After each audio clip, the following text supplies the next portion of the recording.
أنا كنت فاكر إن الموضوع سهل، تصمم صورة وترفعها وتبدأ الفلوس تنهال عليك، بس الصدمة مش كل المواقع بتكسب بنفس الطريقة، والمصيبة الأكبر لو اخترت المنصة الغلط هتضيع وقتك كله على الفاضي.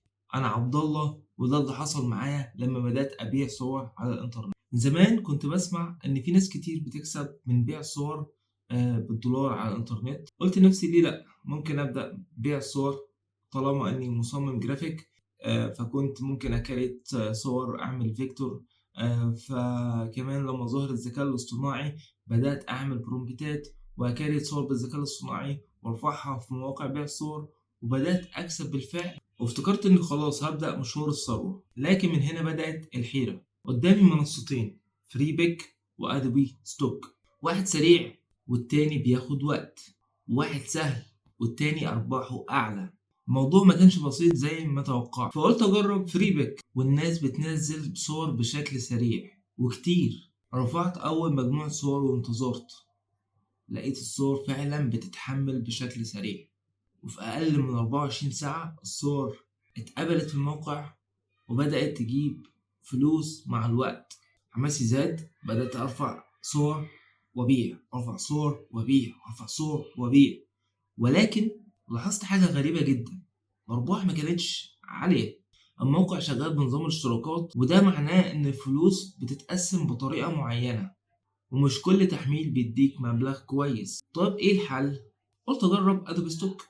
سمعت إن فيه الأرباح عالية جدا، بس فيه مشكلة إن الصور بتاخد وقت عبال ما تتقبل، وبيركزوا قوي جدا على الكواليتي بتاعت الصورة، فمش كل الصور بتاعتك هتتقبل في الموقع. رفعت نفس الصور اللي حملتها أو اللي رفعتها في فري بيك رفعتها في أدوبي ستوك، مش كل الصور اتقبلت، ولكن في كم كبير اتوافق على الصور دي. ولما الصور بدأت تبيع اكتشفت حاجة مهمة جدا، إن الصورة أرباحها عالية جدا. يعني لو صورة واحدة من أدوبي ستوك اتحملت قد 50 صورة من فري بيك، ففي فرق شاسع ما بين تحميلات الصور من فري بيك أو أدوبي ستوك.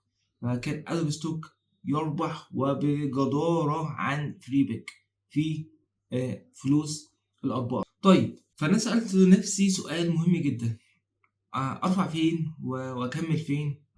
فأنا خدت الإجابة إني أكمل في الطريقين، أكمل في فري بيك وأكمل في أدوبي ستوك. ليه أقطع طريق بيجيب لي رزق في حين إن أنا ممكن أمشي في الطريقين، وكده كده أنا بكري الصور بتترفع هنا وبتترفع هنا، فليه لأ إني أرفع في الموقعين؟ وكان حاليا أنا برفع في الموقعين الحمد لله وبجيب أرباح من الموقعين. ولكن عايز أدي نصيحة للناس اللي بادئة جديد في المواقع دي.